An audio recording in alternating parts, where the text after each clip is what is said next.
Life's Choices, the movie, It's Never Too Late. We followed Radio 1 to the Durham Marriott, where they had their 2010 Youth Explosion. This next gentleman, I'm just going to give him a chance to speak about one thing that I think about when I think about him is competitiveness. He has a job that I would think that everybody in my profession would want. I know I wanted that job, so I want to know how he got the job that he has, but more importantly, where he's going to go next. So, and remember this, you guys, we're going to get pictures. Everybody on this panel going to hang around so you get pictures, autographs. They're all real people, so we're going to get all that. But I want y'all to get what they're saying right now. I want you to understand. Terrence, talk to me. First of all, I've been sitting here as a fan. This has been an amazing panel. Can you give them a round of applause? Like, I'm really, each and every one of you has said something that has inspired me. When I was about 14 or 15 years old, I remember my mom had come to school with me one day, and our teacher was talking, and because I was actually in trouble. And the teacher told the class, she was like, don't put all your eggs in one basket. Always have a plan B. If something doesn't go right, make sure you don't invest all your stuff into one thing. You know, always have different options for yourself. And my mom walked out and she told me, she was like, that's cool, and some people live by that. But my mom told me, only have a plan A. She said, don't have a plan B because it only distracts from your plan A. You can do anything that you want to do, focus on what that is, and only have a plan B because only have a plan A because having a plan B only distracts from that. And so at that age, that's always been my motto. I don't have any other plans besides what I'm doing. At age 15, I started off just like Karen said, interning at a radio station, and I looked on television and I said, I'm going to be a movie star, I'm going to be a TV star, and I'm going to be a radio star. Those are the things that I want to do.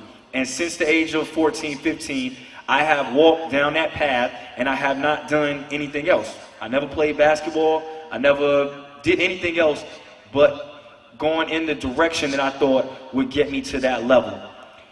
Since then, you know, I've gone to college and I've studied other things, and, you know, I have business backgrounds and all of those other things, but I stay focused on what I want to do because I want to be great at it.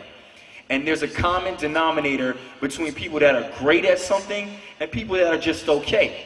That denominator is 10,000 hours of doing what it is that you want to be great at. I.e., is basically doing whatever you want to do for about 3 hours a day for 10 years. Before you can consider yourself great at something. Michael Jordan was playing basketball when he was in diapers. The best race car drivers, from Jeff Gordon to Dale Earnhardt Jr., were driving when they were 3 years old. The Beatles practiced monotonously. All of the greatest people that are great at what they do, and even great doctors, you got to go to school for 8 years, and you're still not a great doctor until you get your own time of doing it more years after that. So my point is the reason that I'm in this position and the reason that I'm going to continuously go on and accomplish all of my goals is because I have no doubts in myself and because I practice what I want to do each and every day. So I think you said it, or a couple of you guys said kind of the same message, is once you identify what you're good at, whatever that is, whether you're good at cooking, whether you're good at, whether you want to be an astronaut, or you want to be a lawyer, you're good at arguing, whatever it is that you're good at, buckle down, focus on it, and every morning when you wake up, do the things that you think will get you closest to that. Read about the people that are in that position. I can tell you anything you want to know about Will Smith. I can tell you anything you want to know about Oprah Winfrey. I study these people. I damn near stalk these people. I'm obsessed with becoming great, and I'm obsessed with taking myself and my life to the next level. And in order to get on that level that you want, you're going to have to do that. Where I'm going next is movies. I have 2 movies dropping before the end of this year. I have a new sneaker that's coming out next month with Coogee. So I have a lot of campaigns and I have a lot of different things that I'm working on. But my advice to you is it's going to be great when you hear people tell you to put your eggs in all these baskets, but if your heart believes in something, if you wake up every day thinking, you know what, I wish I was there, I wish I was this person, I look up to that person, I wish I could be doing that, there is nothing stopping you from doing that. If we can have a black president, then you can do whatever you want to do as well, and I just hope that if anything that you've learned from all of these panelists, from you telling us to reach higher, to the story that you told inspirationally about your mother and how you overcame those obstacles. I mean, everybody on this panel is going through something, and they're here. And whatever you're going through in your life, you could be here and better than me and better than all of us as well. You have the potential to do that. So I just hope that if there's anything that you learn from this panel, it's just to believe in yourself, figure out what you want to do, and go do it. You know, I was living in Rocky Mount, North Carolina.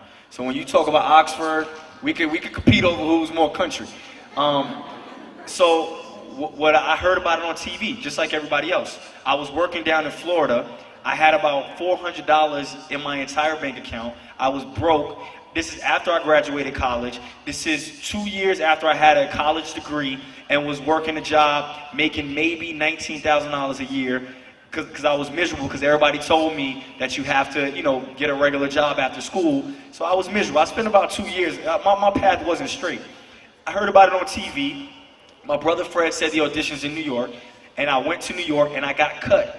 I got cut from the audition, and when it was time to go back home, my brother Fred just kept driving the car and said, you know what, they got another audition in Atlanta. We got nothing to lose. We're already poor. We're already broke. We got no